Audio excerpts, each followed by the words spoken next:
नमस्कार, मी प्रमिला झावरे. तर आपण कांदा भजी खातो, बटाट्याची भजी खातो, तर भेंडीची भजी कधी खाल्लेत का? तर नसेल खाल्ले तर आपण आता करूया. तर इथे एक प्लेट भेंडी घेतली आहे. सुरुवातीला भेंडी आपल्याला स्वच्छ धुवून घ्यायची आहे. भेंडी चिरायच्या अगोदर धुवायची आहे, कधी चिरल्यानंतर धुवायची नाही. भेंडी का धुवायची तर ह्याची जी वर घाण बसलेली असते धुळती, तर सगळी निघून जाते. तर बघा, छान अशा चुळून चुळून मी भेंड्या धुवून घेतलेल्या आहेत त्या.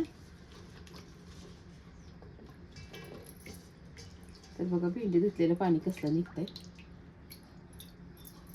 आता ह्याला स्वच्छ एका कपड्यावर मी भेंडी टाकून घेते. ही भेंडी आपल्याला पूर्ण पुसून घ्यायची आहे.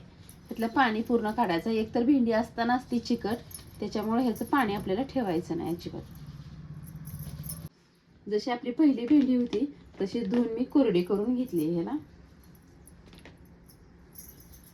तर आपण आता ह्याला चिरून घेऊया.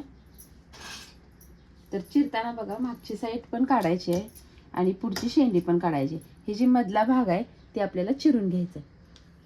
तर आता ही भेंडी मी ह्याला चिरून घेते. तर चिरताना प्रत्येक तुकडा बघायचा आपल्याला, कुठं किडलाय का ते, नाहीतर पटापटा चिरत जाचाल आणि किडलेलं परत खाली हुडकत बसावं लागतं त्याला. त्यासाठी प्रत्येक तुकडा बघायचा आहे, छान आहे का भेंडीचा दोन्ही साईडनं, का बी किडले तर बघा, आता अशाच पद्धतीने मी सगळ्या भेंड्या चिरून घेणार आहे.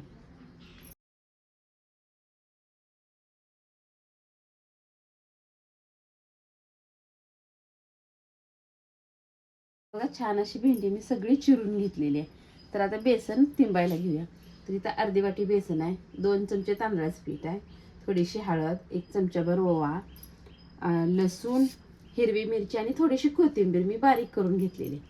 तर आता बेसन तिंबायला घेते. तर इथं प्लेट घेतली. बेसन मी चाळून घेतलेलं आहे बरं का, चाळून वाटीत काढून ठेवलेलं आहे. तांदळाचं पीठ पण चाळून मी वाटीत 1-2 चमचे काढून ठेवले आहे. थोडीशी हळद टाकते, जास्त पण नाही, एक अर्धा चमचा. ओवा पण नीट करून चुळून घेतलेलं आहे. हिरवी मिरची सोबत थोडंसं मी मीठ टाकलेलं आहे. आता बघू, थोडंसं टाकून घेते बरं.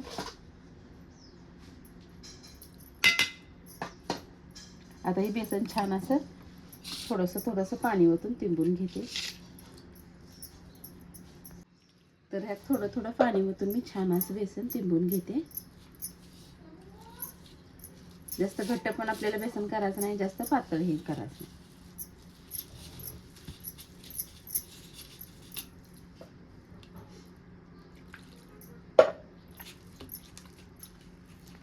तर बघा, असं छान असं बेसन मी तिंबून घेतलंय.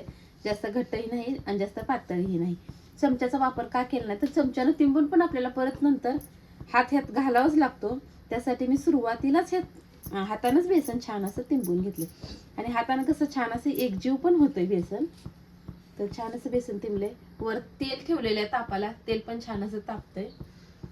तोपर्यंत आता मी ह्यात हे भेंडी सोडून घेते. तर ही एक एक भेंडी अशीच तळून घेणार आहे मी.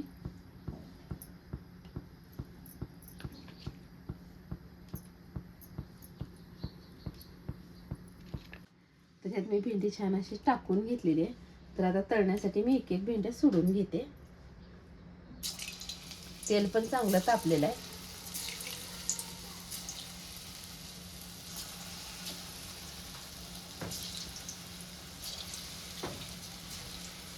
तर एक एक भेंडी करून मी ह्यात सोडून घ्यायला लागले छान असे.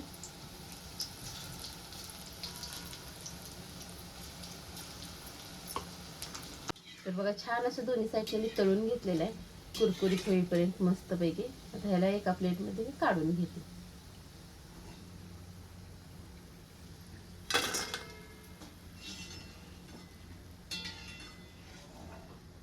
तर आता ती थोडीशी भेंडी मी तळून घेतली आहे. आता राहिलेली पण भेंडी मी तळून घेणार आहे. तर बघा, लहान मुलं जर भेंडी खात नसतील, चिकट आहे, एखाद्याला खायला आवडत नाही, तर त्यांना अशी भेंडीची कुरकुरीत मस्तपैकी भजी करून द्यायची. आणि त्यांना वाटणार पण नाही की आपण काय केलंय आणि काय खायला लागलो आहे. इतकं छान अशी कुरकुरीत भजी होतात मस्त. तर बघा, अशाच पद्धतीने आता राहिलेली सगळी भेंडी मी तळून घेते.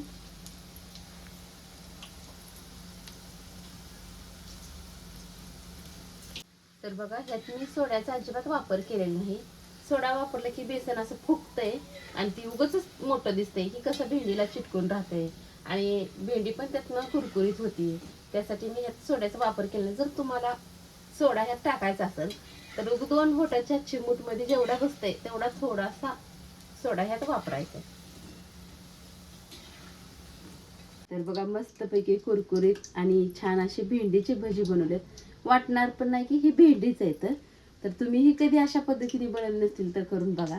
माझा व्हिडिओ आवडला तर एक लाईक करा. चॅनलला सबस्क्राईब केलं नसेल तर चॅनलला सबस्क्राईब करून घ्या.